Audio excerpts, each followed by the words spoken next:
Hello everyone, welcome to English with Sudeep. आज हम लोग क्लास 12 बिहार बोर्ड का इंग्लिश पेपर डिस्कस करेंगे। मैंने काफ़ी अलग अलग प्लेटफॉर्म पे चेक किया तो मुझे दिखा कि काफ़ी लोग गलत सॉल्यूशन दे रहे थे और बच्चे उनको फॉलो भी कर रहे हैं।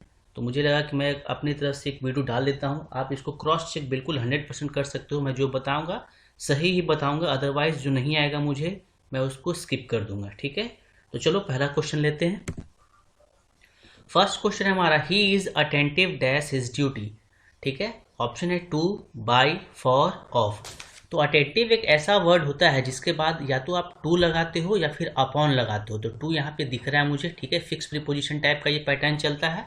सेकेंड क्वेश्चन है, when I finished my work I asked dash teacher to check it. जब मैंने अपना टास्क फिनिश किया तो मैंने किसके टीचर को कहा होगा चेक करने के लिए? मैंने अपना भी होमवर्क किया तो मैं अपने टीचर को कहूँगा, my teacher, option C. Third question है, those are probably the dash furniture in the showroom. Option है fanciest, fanciest, fancy, most fanciest. तो करेक्ट ऑप्शन होगा ऑप्शन नंबर बी। ठीक है, फैंसीएस्ट। अब डी तो कभी हो नहीं सकता ना, क्योंकि मोस्ट भी दिया है, फैंसीएस्ट भी दिया है, दो सुपरलेटिव डिग्री कैसे पॉसिबल है? ठीक है, और द के बाद हमेशा यूजुअली क्या आता है? Superlative degree. तो ऑप्शन सी भी नहीं होगा। ठीक है। फोर्थ क्वेश्चन है, दे मेड हर। अब ये बहुत ट्रिकी क्वेश्चन है। एक प्लेटफॉर्म पे मैं देख रहा था, उन्होंने कहा कि दोनों ऑप्शन सही है। भाई तो दोनों तो पॉसिबल नहीं है यहाँ पर। यहाँ पे they made her dash a new contract. तो यहाँ पे करेक्ट ऑप्शन होगा ऑप्शन नंबर ए, साइन। याद रखो, ये 100% मैं गारंटी के साथ बता रहा हूँ, यहाँ पे ऑप्शन ए ही होगा और कुछ नहीं होगा। ठीक है, क्योंकि अगर सेंटेंस का पैटर्न इस टाइप का हो, जैसे सब्जेक्ट, भर्ब, ऑब्जेक्ट, जैसे दे सब्जेक्ट है, मेड भर्ब है और हर ऑब्जेक्ट है, तो इसके बाद जो पोजीशन आता है वो इन्फिनेटिव का आता है। और इन्फिनेटिव कैसा इन्फिनेटिव आएगा? Without to. 100% आप इसको चेक कर सकते हो, वॉइस का एक रूल है। ठीक है ना, उसमें आपको ये पैटर्न दिख जाएगा।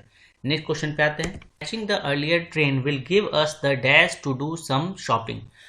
अब अगर हम सबसे पहले ट्रेन पकड़ लेते हैं तो उससे क्या बेनिफिट होगा कि कुछ शॉपिंग करेंगे। तो कुछ शॉपिंग करेंगे, इसका मतलब उसका चांस आपको मिल जाएगा। ठीक है, option number A. Sixth question है, Reshma about what she wanted. अब ये क्वेश्चन टैग का सवाल है। ठीक है, क्वेश्चन टैग बहुत डिफिकल्ट टॉपिक नहीं होता है। क्वेश्चन टैग में मुझे यहाँ पे दिख रहा है कि जो सब्जेक्ट के बाद वर्ब इस्तेमाल किया है वो वर्ब का सेकेंड फॉर्म है। ठीक है, तो यहाँ पर जो पैटर्न स्टार्ट होगा वो वर्ब का सेकंड फॉर्म, आप याद करो, पास्ट इंडेफिनिट का स्ट्रक्चर होता है। और किसी भी क्वेश्चन टैग को स्टार्ट करते हैं एनोमेलस फाइनाइट से, यानी उस सेंटेंस में जो पर्टिकुलर एक्सुलरी वर्ब लगना चाहिए उसको इस्तेमाल करते हैं। तो पास्ट इंडेफिनिट में जो एक्सुलरी वर्ब हम लोग इस्तेमाल करते हैं वो क्या करते हैं? डेड। तो पूरे क्वेश्चंस को देखने की ज़रूरत नहीं थी, बहुत ही सिंपली इसको बनाया जा सकता था। सेवेंथ क्वेश्चन है, he introduce me dash his relative. आप किसी को इंट्रोड्यूस करते हैं टू। इंट्रोड्यूस के बाद कौन सा प्रीपोजिशन आएगा? टू। एट क्वेश्चन है, she met her mother she was glad. अब इसमें भी मैंने देखा कि बहुत सारे प्लेटफॉर्म पे क्या कर रहे हैं लोग कि एंड लगाकर जोड़ रहे हैं। यार एंड लगाकर तो सारे दुनिया में जितने सेंटेंस है उसको जोड़ा जा सकता है एंड लगाकर। तो ये कोई लॉजिक थोड़ी होगा, एंड लगा दोगे जोड़ दोगे, ये कोई बात है? ये तो बच्चों का कहानी हो गया फिर तो। यहाँ पर देखो मुझे दिख रहा है कि ये कॉज और इफेक्ट का कुछ पर्पस दिख रहा है। ठीक है, वो अपनी माँ से मिली और खुश हो गई, तो एक कारण है, एक उसका रिजल्ट है। और जब भी कारण और रिजल्ट दिखता है और दोनों जगह पर सब्जेक्ट सेम होते हैं तो वहाँ पे इन्फिनेटिव का इस्तेमाल करके बनाया जाता है। ऑप्शन नंबर ए 100% करेक्ट है, कोई इसमें डाउट नहीं। ठीक है, अगले सवाल पर आते हैं। He told me are you hungry. अब इसको क्या करना है? मुझे इनडायरेक्ट बनाना है। तो मुझे दिख रहा है कि ये सेंटेंस जो है वो आर से स्टार्ट हो रहा है, इंट्रोगेटिव है। ठीक है, और इंट्रोगेटिव दो ही तरीके से शुरू हो सकता है, या तो वो एक्सुलरी वर्ब से होगा या डब्ल्यू एच वर्ड से होगा।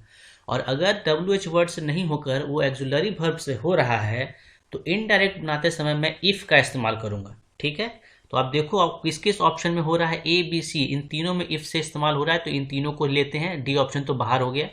और क्योंकि ये इनडायरेक्ट बना रहे हैं हम लोग तो रिपोर्टिंग वर्ब चेंज हो जाएगा किसमें? आस्क में। तो ऑब्वियस सी बात है, हमारा ऑप्शन नंबर बी 100% करेक्ट है। अगले सवाल पर आते हैं। You dash give up smoking. आपने कहा कि तुम्हें स्मोकिंग, सिगरेट पीना छोड़ देना चाहिए। तो यू मस्ट, आपने किसी को फोर्सफुल एडवाइस की है। ठीक है ना, इंस्ट्रक्शंस दिए हैं आपने। 11th क्वेश्चन है, सक्सेस डिपेंड। डिपेंड के बाद जो प्रीपोजिशन आता है वो आता है on.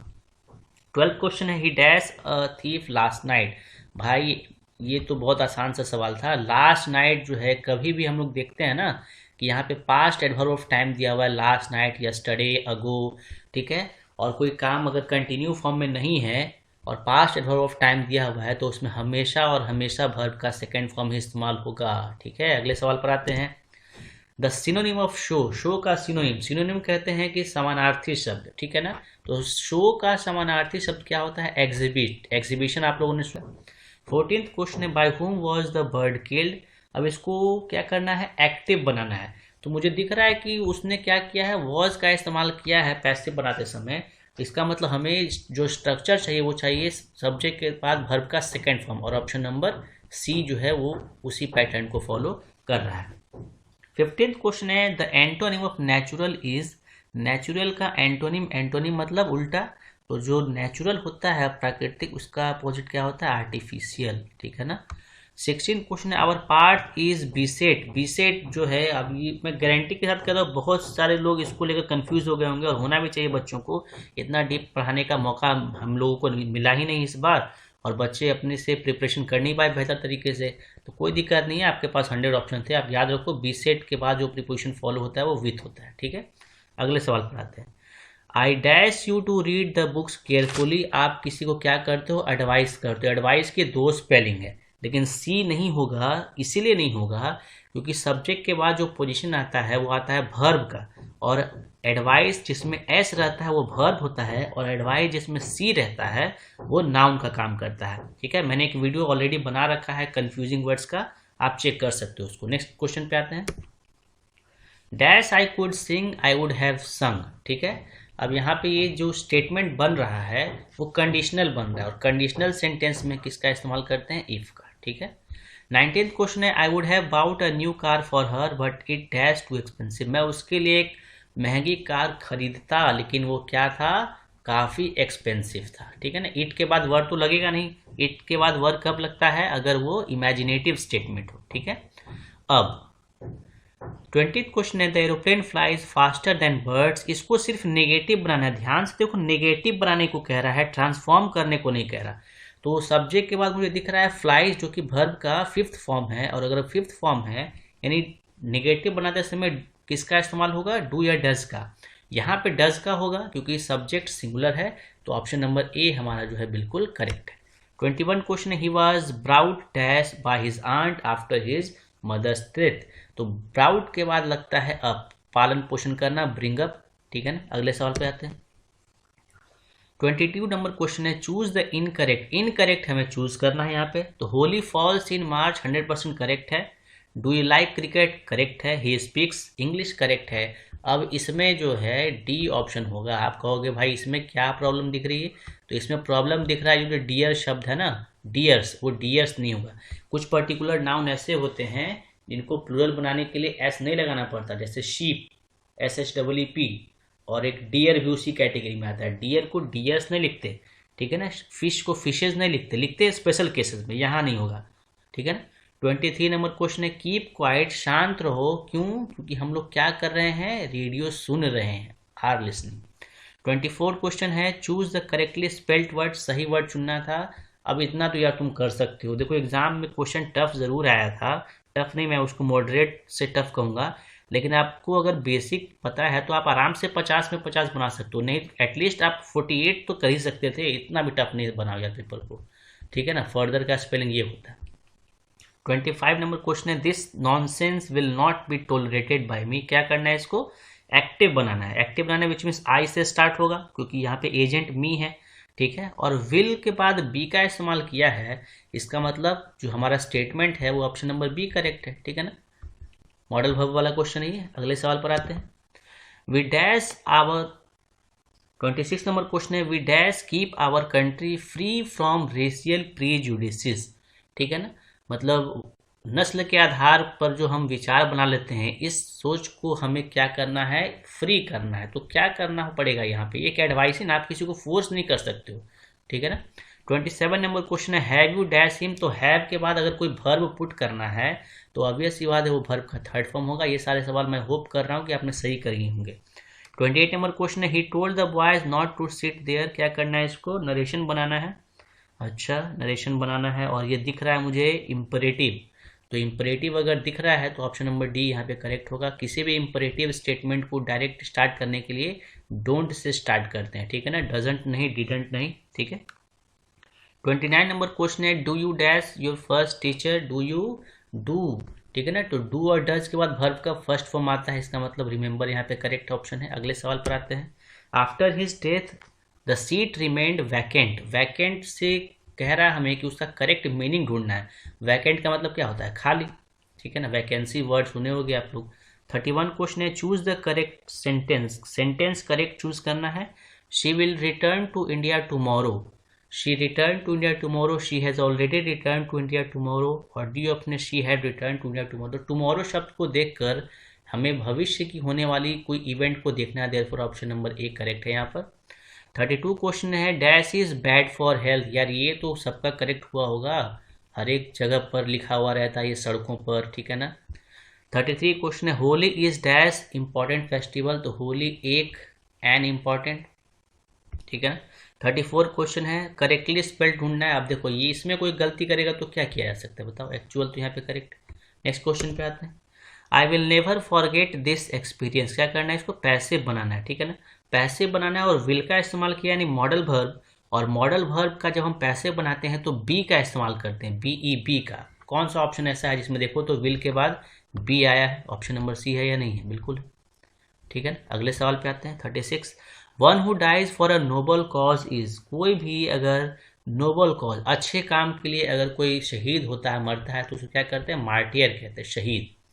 Choose the correct sentence choose करना है। When sorry which came first, पहले कौन आया, चिकन और एग, ठीक है, which came first, a chicken और एन एग, ठीक है। Option number C, which came first the chicken और द एग। डी ऑप्शन है which came first an chicken, और ये तो ऑप्शन ही गलत है, डी नंबर। तो क्या होगा यहाँ पे करेक्ट ऑप्शन, यहाँ पे करेक्ट ऑप्शन होना चाहिए ऑप्शन नंबर बी, ठीक है ना, ऑप्शन नंबर बी। हम लोग चिकन या फिर एग में आर्टिकल कब नहीं लगाते हैं, जब उसको हम लोग रेस्टोरेंट में जाते हैं खाने के लिए, ठीक है, तो जब ऑर्डर करते हैं तब वहाँ पे आर्टिकल नहीं लगाते, आप हम लोग सिंपली कहते हैं I would like to have chicken, न कि I would like to have a chicken, ठीक है ना। लेकिन यहाँ पे चिकन एक पर्टिकुलर काउंटेबल हुआ, ठीक है ना, और रेस्टोरेंट में जब जाते हैं तो काउंटेबल सेंस में नहीं होता, ठीक है, इसीलिए यहाँ पे option number B correct. 38 question है, the flat caught fire, okay, all the things were burnt. अब ये क्वेश्चन एक ऐसा क्वेश्चन है जो काफ़ी डीप था, ठीक है ना, क्योंकि कंबाइन करना है। अब भाई इसमें बहुत लोग देखो तो एंड ऑप्शन है या नहीं है, बहुत लोग इसको लगा दिए होंगे, और बहुत लोग आंसर जो बता रहे होंगे ना वो भी एंड ही से बना दिए होंगे, तो गलत ही है, बिल्कुल 100% गलत है। आप सभी क्वेश्चन को एंड से नहीं बना सकते। यहाँ पे जो ऑप्शन होगा वो ऑप्शन नंबर बी करेक्ट होगा, ठीक है। क्यों करेक्ट होगा मैं एक्सप्लेनेशन भी दे रहा हूँ, ठीक है ना। अगर कोई ऐसा स्टेटमेंट दो दिया हुआ है जिसमें एक कारण है और एक रिजल्ट है, ठीक है, और दोनों का सब्जेक्ट जो है वो डिफरेंट है, जैसे यहाँ पे फ्लैट में आग लग गया, सारा चीज़ जल गया, तो कारण है एक और एक रिजल्ट है। तो जब ऐसा स्टेटमेंट आता है तो हम लोग उसको बनाते हैं परफेक्ट पार्टिसिपल से। परफेक्ट पार्टिसिपल कहते हैं हैविंग के बाद वर्ब का थर्ड फॉर्म, जैसा कि आप यहाँ पर ऑप्शन में देख पा रहे हो, ठीक है। अगले सवाल पर आते हैं, 39 क्वेश्चन है, he is a man of words होता है, ठीक है ना, मैन ऑफ वर्ड्स मतलब जो वो कहता है वो करता है। 14 क्वेश्चन है, we met a lot of people dash our holidays, ठीक है, हॉलीडेज लिखा हुआ है, ठीक है ना, हॉलीडेज, ठीक है, तो ड्यूरिंग आवर हॉलीडेज, ठीक है। अच्छा देखो हॉलीडेज के साथ ऑन भी लग सकता है यहाँ पर, लेकिन यहाँ पे मेट मिले एक उस हॉलीडे के दौरान, ठीक है ना। 41 क्वेश्चन है, choose the correctly spelled word, ये काफ़ी डिफिकल्ट वर्ड था, थोड़ा सा डिफिकल्ट नहीं कहूँगा, लेकिन बहुत सारे बच्चे एक्वेंटेंस का अगर मतलब नहीं जानते हैं तो ऑब्वियस सी बात है उसको नहीं बना पाएंगे। एक्वेंटेंस यहाँ पे ऑप्शन नंबर बी करेक्ट है, एक्वेंटेंस मतलब होता है परिचित, ठीक है। 42 क्वेश्चन है, choose the correctly synonym, synonym ढूंढना है किसका, चेंज का। सिनोनिम मैंने बताया एक जैसा शब्द, तो चेंज से मिलता जुलता शब्द कह रहा है ना। चेंज का मतलब जो है क्या होता है, अल्टर करना, ठीक है। 43 क्वेश्चन है, he has dash the prize, has के बाद अगर वर्ब मुझे लगाना है तो वर्ब का थर्ड फॉर्म होगा वॉन। 44 क्वेश्चन है, choose the correct sentence correct choose करना था हमें, तो you can word simply sorry, you can vote only when you are 18। यहाँ पे यही करेक्ट है भाई, और कोई करेक्ट नहीं है, ठीक है। आपको अगर कोई एक्सप्लेनेशन चाहिए किसी क्वेश्चन से रिलेटेड तो आप कमेंट बॉक्स में जरूर डाल सकते हो। अगले सवाल पर आते हैं। Dash he went for a walk, ठीक है, dash he went for a walk, ठीक है, तो एज यूजुअल, हमेशा की तरह वो वॉक पर गया है। ऑल इन ऑल नहीं होता, ऑल इन ऑल मतलब सर्वे सर्वा, आफ्टर ऑल मतलब फाइनली, अलॉन्ग विथ मतलब किसी के साथ, ठीक है ना, तो किसी के साथ यहाँ मेंशन तो नहीं किया है, ठीक है ना। I can not give you money, मैं तुम्हें पैसे नहीं दे सकता, डैश आई हैव नन, बहुत ही टिपिकल क्वेश्चन, लेकिन मैं कहूँगा कि आसान नहीं था, ये कंफ्यूजिंग था, ठीक है ना। यहाँ पर ऑप्शन ए होगा। अब पूछोगे यार कोई लॉजिक तो बन नहीं रहा है यहाँ पे फॉर का, तो यहाँ फॉर का मतलब हो रहा है because, for also represents because, ठीक है ना। 47 क्वेश्चन है, rules dash B observe at all cost, किसी भी कीमत पर रूल को फॉलो करना चाहिए, ठीक है, मतलब शुड, ठीक है। अगले सवाल पे आते हैं। She has learn her lessons, पैसे बनाना है ना, हाँ पैसे बनाना है, तो हर लेसन से स्टार्ट होगा, ए बी सी तीनों में सेम चीज़ गिवन है। अच्छा, और हैज़ है तो हैज़ के बाद बीन आना चाहिए ना, कौन सा ऑप्शन है जहाँ पे हैज़ के बाद been? Option number B, her lessons has been learned by her. अगले सवाल पर आते हैं। Is there dash money in your pocket, is there money के साथ हम लोग एनी भी लगा सकते हैं और मच भी लगा सकते हैं, लेकिन यहाँ पे कह रहा है कि क्या कुछ पैसा है तुम्हारे पास, कुछ भी, ठीक है ना, तो यहाँ पर एनी करेक्ट होगा। मच भी देखो, आप बहुत कहोगे मच मच भी करेक्ट होना चाहिए, तो ज़्यादा पैसे के सेंस में अगर मच का करना हो तो कर सकते हैं, ठीक है। अगले सवाल पर आते हैं। Choose the odd one, odd one correct करना भाई, इसमें तो पीजेन होगा, कुछ सोचने की जरूरत नहीं है, बाकी अब ये मत पूछना कैसे, ठीक है ना, काफ़ी आसान है। 51 क्वेश्चन है, bring dash ink pot for me, bring an ink pot, ठीक है ना। अगर इंक रहता सिर्फ तो कोई आर्टिकल नहीं लगता, लेकिन यहाँ पर इंक पॉट कह रहा है, तो इंक पॉट तो एक पर्टिकुलर काउंटेबल हुआ ना वहाँ पर। अगले सवाल पे आते हैं। 52, he lives in a 2 storeyed, 2 तल्ले का मकान, 2 तल्ले का मकान, ठीक है ना। अगले सवाल पे आते हैं। जॉन और मैरी, अगर दो नाउन, दो प्रोनाउन और से कनेक्टेड हो, सिर्फ और से कनेक्टेड हो तो वर्ब हमेशा सिंगुलर लगेगा, ठीक है ना। अगले सवाल पर आते हैं। प्रवीण रोड स्ट्रेट, अगर कोई मोशन में है तो क्या लगेगा? इनटू। की one word substitution, one word substitution है, एक ऐसा आदमी जो रेडियो पर या टेलीविजन प्रोग्राम देता है उसको एंकर कहते हैं, भाई ये तो आता ही होगा, टीवी तो हम लोग देखते ही रहते हैं। 56 नंबर क्वेश्चन है, his honesty and faithfulness, honesty and faithfulness जो है दोनों कंबाइंड फॉर्म में इस्तेमाल होते हैं, इसलिए वर्ब भी सिंगुलर लगेगा, ठीक है ना। अच्छा 57, he is happy of being here, क्या करना है? एंटोनिम ढूंढना है, तो हैप्पी का एंटोनिम क्या होता है भाई? सैड होता है, और क्या होता है? 58, Shyam what are you reading, क्या करना है? इसको इनडायरेक्ट नरेशन बनाना है, ठीक है। तो देखो WH वर्ड से स्टार्ट हुआ है तो स्टेटमेंट भी WH वर्ड से स्टार्ट होना चाहिए, ठीक है। तो ऑप्शन नंबर ए, बी और डी जो है वो WH से स्टार्ट हो रहे हैं, और हमें पता है कि रिपोर्टिंग वर्ब किस में होना चाहिए? आस्क्ड में होना चाहिए, क्योंकि यहाँ पे सेड है, ठीक है ना। तो ऑप्शन नंबर ए बिल्कुल करेक्ट है यहाँ पर, ठीक है। अगले सवाल पर आते हैं। Choose the correctly spelt word, correctly spelt word ढूंढना है, तो एग्जीबिशन का ऑप्शन नंबर सी करेक्ट होना चाहिए, ठीक है। 60 क्वेश्चन है, you need two by dash dictionary, अब डिक्शनरी जो है कोई भी हो सकता है, किसी भी पब्लिकेशन के हो सकता है, तो एंड सॉरी यहाँ पर करेक्ट ऑप्शन होगा ऑप्शन नंबर ए, ठीक है ना, ऑप्शन नंबर ए। अगले सवाल पर आते हैं। Goldsmith and Sheridan made contribution to the, तो देखो ओलिवर जो शेरिडन थे, ओलिवर गोल्ड स्मिथ सॉरी, तो दोनों जो अलग अलग फॉर्मेट में थे, मतलब वो पोएट्री भी लिखते थे, नोवेल भी लिखते थे, लेकिन दोनों का जो कंट्रीब्यूशन था साथ में वो किस पर था? इंग्लिश स्टेज पर, ड्रामा टाइप, ठीक है ना। अगले सवाल 62 क्वेश्चन है, वोल सोलिंका इज अ डैश, अब ये तो यार बहुत डिफिकल्ट सवाल था, ठीक है ना, नाइजीरियन थे वैसे ही, ठीक है। 63 question, the old English period is characterized by, old English के आने की वजह से जो वोकेबलरी था वहाँ का, जो पर्टिकुलर मेनलैंड ब्रिटेन का, वो चेंज हो गया, ठीक है। अब ये तो आप पढ़ोगे डीप में तभी पता चलेंगे, तो हमें तो 100 में 100 नहीं करने हैं ना, हमें तो 50 ही करने थे। चलिए 64 क्वेश्चन है, a major linguistic change in English is, major linguistic change कब हुआ था? जब ग्रेट वॉवेल शिफ्ट हुआ था, ठीक है, जो कि मिडिल इंग्लिश का पार्ट था, तो उसमें जो है बहुत सारे जो पर्टिकुलर वर्ड्स थे उसका प्रोनाउंसिएशन वगैरह सारा चेंज हो गया था। अगले सवाल पर आते हैं। Now the leaves are falling fast talks about the dash of human, now the leaves are falling fast में क्या हो रहा था, फ्रस्ट्रेशन को दिखाया जा रहा था। 66 thou watches the last oozing hours by hours, ये कहाँ का लाइन है भाई, तो ओड ऑफ। 67 क्वेश्चन है and when I crumble who will remember here, who कह रहा है कि कौन है, तो हु कौन था, क्या वो लेडी थी, नहीं, बल्कि वो कवि खुद थे। क्रम्बल का मतलब क्या होता है, टूटना मरना। In hearts at peace under an English heaven, English represent simply none other than हमारा the soldier written by Rupert Brooke. अगले सवाल पर आते हैं। Some of the immediate and brilliant results of modern inventions are maddening to research होना चाहिए यहाँ पे, तो correct option option number C, ये महात्मा गांधी द्वारा रिटन जो इंडियन सिविलाइजेशन कल्चर है उसका पार्ट था।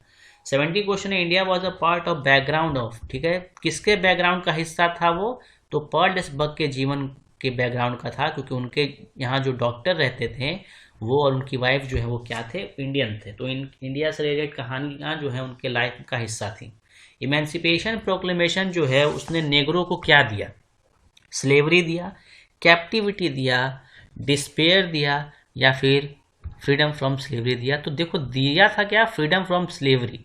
इस घोषणा पत्र के, स्वतंत्रता के घोषणा पत्र की वजह से उन्हें अधिकार मिला कि उनको अब कोई गुलाम नहीं बनाएगा, लेकिन हम लोगों ने पढ़ा है कि ऐसा हुआ नहीं था, ठीक है, 100 साल बाद भी स्थिति सुधरी नहीं थी, तो खैर हमें ऑप्शन से करेक्ट करने थे, option B correct. 72 Burton Russell was also, Burton Russell क्या थे, तो वो एक मैथमेटिशियन भी थे, ठीक है। 73 क्वेश्चन है civilization is that mode of conduct which points out to man the part of duty, ये कहाँ से है गिवन, तो ये इंडियन सिविलाइजेशन कल्चर का पार्ट है। The people have chosen to make me the head of the family for a certain time, who says this, this was written by Zakir Hussain. जब वो प्रेसिडेंट बने थे तो उन्होंने ये स्टेटमेंट कहा था अपने स्पीच में। 75 क्वेश्चन है हु ट्रेवल्ड फ्री विथ नानू काका, नानू काका के साथ फ्री में कौन आया था, तो किटेन, ठीक है। Martin Luther King junior asked the black people to continue work with, Martin Luther ने कहा था कि लगातार काम करते रहो, और किस उम्मीद के साथ, लव के साथ, फेथ के साथ, हेट्रेड घृणा के साथ, जेलिसी के साथ, तो विश्वास के साथ काम करो कि सफलता मिलेगी।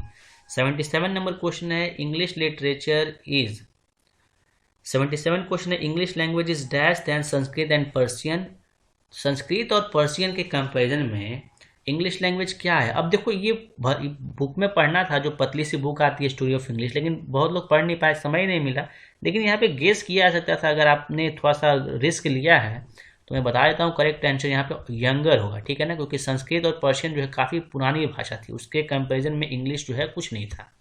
78 क्वेश्चन है द वर्ल्ड ड्रामा, ड्रामा शब्द कहाँ से आया है, तो वो ग्रीक से आया था, ठीक है ना, it is termed as a Greek word. Who wrote the scholar gypsy, the scholar gypsy जो है वो किन की रचना है, तो ये मैथ्यू आर्नल्ड की रचना है, ठीक है। अब ये बहुत डिफिकल्ट क्वेश्चन था, आई डाउट कि किसी बच्चे ने इसको अटेम्प्ट भी किया होगा, कोई डीप पढ़ा होगा तो उसको बना सकता है। अगले सवाल पर आते हैं। Dash is called the father of modern novel, ठीक है ना, मॉडर्न नॉवेल के फादर किनको कहा जाता है, हेनरी फील्डिंग उनका नाम था, ठीक है। अगले सवाल पर आते हैं। The Gujarati equivalent for civilization means, यार ये क्वेश्चन तो एग्जाम में इतनी बार आया कि पूछो मत। गुजरातियों के अकॉर्डिंग सिविलाइजेशन का एक ही मतलब है गुड कंडक्ट, यानी अच्छा आचरण। 82 question Nanu Kaka was coming to Delhi to, Nanu Kaka Delhi आ रहे थे, किस लिए, पर्पस है लोगों से मिलने के लिए, अपनी सिस्टर से मिलने के लिए, किसी मिनिस्टर से मिलने के लिए, तो किसी मिनिस्टर से मिलने के, यहाँ पे सी मतलब मिलना ना कि देखना। 83 क्वेश्चन है dash works include leaves of grass and drum traps, leaves of grass जो है वो किनकी रचना थी, वॉल्ट विटमैन की। 84 क्वेश्चन है who runs scolding for their food in now the leaves are falling fast, कौन जो है वो अपने भोजन के लिए क्या करता है, यहाँ वहाँ घूम रहा होता है, कौन था वो, ट्रॉल्स, ठीक है ना। ट्रॉल्स कौन थे, स्कैंडिनेविया के इमेजिनरी क्रिएचर्स थे। अगले सवाल पर आइए। When we speak of the freedom of press we usually means freedom in a dash sense, ठीक है, मतलब जब हम प्रेस की आज़ादी की बात करते हैं तो आज़ादी किस हद तक होनी चाहिए, टेक्निकल सेंस तक, ठीक है ना। 86 क्वेश्चन है a marriage proposal is, marriage proposal क्या है, तो वो एक कॉमेडी थी, उसमें कोई ट्रेजेडी वगैरह नहीं था, ठीक है ना। 87 क्वेश्चन है Donny studied law and read, Donny ने कानून की पढ़ाई की थी और क्या पढ़ते थे या पढ़ाते थे, फिर हम कह सकते हैं थियोलॉजी, धर्मशास्त्र। 88 क्वेश्चन है I celebrate my self and Singh my self, कहाँ से लिया गया है, भाई माई सेल्फ देखकर तो कोई भी टिक लगा देगा, song of my self. 89 question in which poem does the poet expresses his sad feeling for a beautiful lady, किस कविता में कवि जो है अपनी ब्यूटीफुल लेडी को सिंबलाइज करते हुए दुख को एक्सप्रेस करता है। तो कौन सी वो कविता थी आप बताओ। बिल्कुल वो एपिथेफ थी। ठीक है, छोटी सी कविता लेकिन बहुत काम की कविता। 19th क्वेश्चन है, dash is remembered as the war poet. ये मैंने कुछ दिन पहले ही, जिस दिन एग्जाम था आपका एक दिन पहले क्वेश्चन कराया था, उसमें गिवन था ये वॉर पोएट वाला क्वेश्चन। रूपर्ट ब्रूक को वॉर पोएट के नाम से जाना जाता है। क्वेश्चन है, who finds Macavity lazy and half sleep. कौन जो है मैकेविटी को एक लेजी और हाफ स्लीप पाता है, तो टीएस एलियट। ठीक है, Macavity the mystery cat.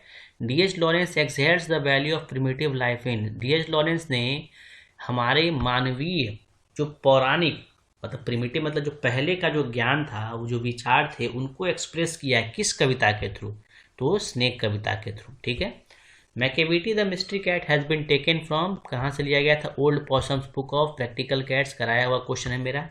94 question है, crossing of rivers is an important work of. Crossing of rivers जो है हम पूछ रहा है किन की रचना है, तो वो रचना है KKN दारूवाला जी की। ठीक है, 95 क्वेश्चन है, ही lifted his head from his drinking. ये लाइन कहाँ से मेंशन है, तो द स्नेक, सॉरी स्नेक से मेंशन है। अगले सवाल पर आते हैं, हु रोट हकलबेरीज फिन। हकलबेरीज फिन जो है वो किन की रचना है, बहुत डिफिकल्ट क्वेश्चन। ठीक है, तो मार्क ट्वेन की रचना है। Who wrote the piece why I am not a Christian. Why I am not a Christian जो है ये थोड़ा सा करने लायक क्वेश्चन था। किन की रचना थी, बर्ट्रैंड रसेल की। सेबी जो है वो जुनून की हद तक इंटरेस्टेड था किस चीज़ में, गॉड्स को इकट्ठा करने में। ठीक है, ऑल टेक्नोलॉजिकल चेंजेस, जो सारे जो टेक्निकल चेंजेस होते हैं, तकनीकी चेंजेस, उससे क्या होता है, तो उससे सामाजिक स्तर पर थोड़ी सी समस्या शुरू में प्रारंभ हो जाती है। 100 क्वेश्चन है, Benji understood about the business of. Benji जो है वो किसके बिजनेस के बारे में समझता था, तो सिर्फ एक ही चीज़ उसको समझ में आता था, उसकी मुर्गियों के बारे में। आई होप वीडियो आपको पसंद आया होगा। कोई भी आपको डाउट है आप कमेंट सेक्शन में उसको डाल सकते हो। Thank you so much.